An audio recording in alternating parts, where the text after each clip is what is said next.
Assalamualaikum warahmatullahi wabarakatuh.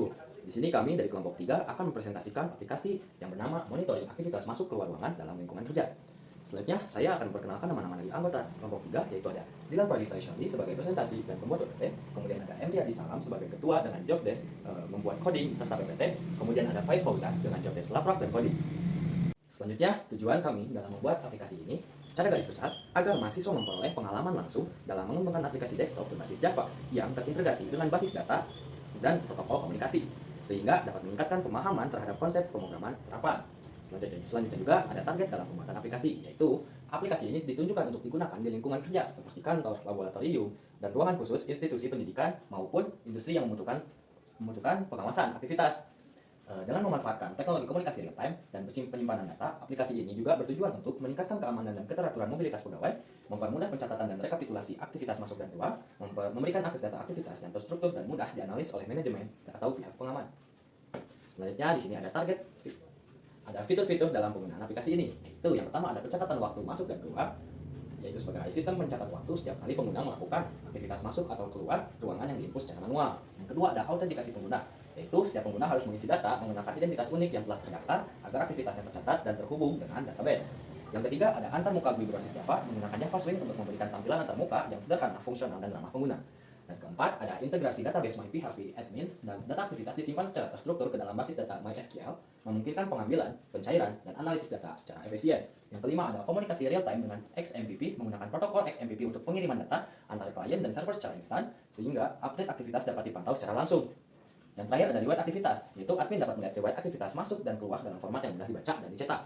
Selanjutnya di sini akan disampaikan oleh Faiz Fauzan cara pengerjaan serta penggunaan aplikasi yang kami buat. Baik, di sini saya akan menjelaskan aplikasi yang sudah kita buat. Sebelumnya pada aplikasi ini terdapat 2 Gframe atau 2 tampilan. Yang pertama pada tampilan saat waktu masuk dan yang kedua tampilan saat waktu keluar. Lalu pada bagian waktu masuk ada beberapa data yang harus kita isi. Yang pertama ada NIP. NIP misalkan kita masukkan nomor 123456. Lalu pada nama misalkan kita masukkan Faiz Fauzan. Lalu pada jabatan kita misalkan masukkan nama jabatan pegawai. Pada saat jam masuk kita misalkan masukkan jam 7 saja. Oke, apabila semua data sudah terisi, lanjut kita pencet tombol tambah. Maka data sudah masuk dan maka akan terdapat tampilan pada outputnya. Lanjut apabila kita akan mengubah beberapa data, kita bisa memencet pada bagian baris atau kolom. Misalkan kita ubah pada bagian kolom jabatan dengan kita ganti menjadi bos. Lanjut kita pencet tombol ubah. Oke, maka otomatis data yang sudah kita ubah akan berubah. Oke, lanjut kita pencet lagi baris itu, lalu kita pencet hapus, maka data akan otomatis terhapus. Baik, selanjutnya kita lanjut pada bagian tampilan kedua, yaitu tampilan waktu keluar. Baik, langkah-langkahnya sama seperti pada bagian waktu masuk tadi. Misalkan kita masukkan sama seperti data yang tadi, nama juga sama, misalkan Faiz, jabatan juga sama, bos, dan waktu keluar kita misalkan jam 3 sore. Karena pada bagian waktu ini 24 jam. Oke, pencet tombol tambah, maka akan otomatis masuk. Baik, jadi untuk aplikasi ini diharuskan dioperasikan oleh orang khusus agar data yang sudah kita buat tidak akan dimanipulasi oleh orang yang tidak bertanggung jawab. Lalu lanjut, selanjutnya akan dijelaskan analisis SWOT oleh Yadi Salam. Baik, selanjutnya akan dilanjut dengan analisis SWOT, yaitu Strength, Weakness, Opportunities, dan Threat. Nah, yang pertama yaitu strength, kekuatan atau disebut juga kelebihan dari aplikasi yang telah dibuat. Nah, yang pertama antarmuka sederhana dan mudah digunakan. Nah, jadi aplikasi itu dirancang dengan GUI berbasis Java Swing yang ringan dan intuitif bagi pengguna. Nah, selanjutnya yang kedua yaitu pengolahan data yang terstruktur. Nah, jadi data aktivitas masuk dan keluar itu disimpan di database itu. Nah, di database itu sudah terstruktur dan mudah diakses, bisa dicari gitu. Dianalisis juga siapa yang masuk keluar secara terstruktur. Nah, yang ketiga itu komunikasi real time. Nah, jadi di XMPP itu misalnya kita input data nih. Nah, langsung terkirim ke database gitu secara real time. Kita butuh waktu yang lama gitu.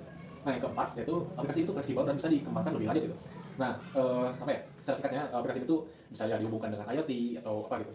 Nah, setelah kelebihan, nah pasti ada kelemahan, kekurangan. Nah, jadi weakness dari aplikasi itu. Nah, yang pertama input datanya dilakukan secara manual gitu oleh manusia, yang dimana itu rentan terjadi kesalahan atau gimana gitu. Nah, bisa jadi di sini dituliskan kelalaian pengguna atau kesalahan pencatatan. Nah, bisa aja salah input waktu, salah input nama atau gimana. Nah, yang kedua yaitu belum ada fitur autentikasi tingkat lanjut. Nah, jadi keamanan data dan keabsahan aktivitasnya bisa dilakukan jika tidak ada sistem autentikasi yang kuat, misalnya kayak sidik jari atau pengenalan wajah. Nah, yang ketiga yaitu ketergantungan pada jaringan lokal, yang dimana jika tidak ada jaringan, data yang diinput tidak akan terkirim atau terhambat ke database. Nah, selanjutnya yang ketiga, setelah kelebihan dan kekurangan, yaitu ada peluang, opportunities. Nah, peluang yang pertama yaitu aplikasi ini dapat dikembangkan dengan sistem IoT atau sistem otomatis gitu. Nah, aplikasi ini dapat ditingkatkan dengan menambahkan perangkat seperti Apple ID dan NFC agar pencatatan waktu masuk dan keluar tidak lagi manual. Jadi tidak usah ada input manual lagi gitu. Nah, lanjut ke kedua, itu dapat diintegrasikan dengan sistem absensi atau payroll. Aplikasi ini bisa dijadikan dasar untuk sistem yang lebih besar, seperti absensi pegawai terintegrasi atau manajemen SDM. Nah, yang ketiga itu peluangnya dukungan untuk mobile app atau web dashboard. Nah, jadi aplikasi ini berpeluang untuk ekspansi aplikasi ke platform mobile atau web. Nah, akan meningkatkan aksesibilitas dan fleksibilitas pemantauan. Nah, jadi bisa lebih efisien lagi pemantauannya dari aplikasi atau web. Nah, selanjutnya ada ancaman atau threat. Nah, yang pertama ancaman untuk aplikasi ini itu risiko terjadinya kesalahan manusia atau human error. Nah, bisa aja ada data yang ganda itu dua, atau kesalahan pencatatan waktu, atau mungkin datanya tidak tercatat sama sekali. Nah, yang kedua yaitu adanya kompetisi dengan sistem absensi modern. Nah, kan sudah ada peredaran di beberapa industri sudah menerapkan sistem yang otomatis. Nah, atau bahkan sudah yang menggunakan fingerprint atau pengenalan wajah. Kan terkesannya aplikasi yang dibuat ini tuh ketinggalan zaman karena masih diinput oleh manusia. Nah, yang terakhir yaitu ancamannya yaitu masalah keamanan data. Nah, jadi di aplikasi ini tuh setelah diinput datanya langsung terkirim ke database. Nah, keamanan database-nya pun tidak begitu ketat gitu. Nah, jadi ini tidak ada enkripsi atau pengamanan tambahan. Jadi data pengguna tuh bisa jadi bocor atau disalahgunakan oleh pihak yang tidak bertanggung jawab. Nah, itulah analisis SWOT terkait aplikasi monitoring yang kami buat. Nah, sekian, terima kasih. Wassalamualaikum warahmatullahi wabarakatuh.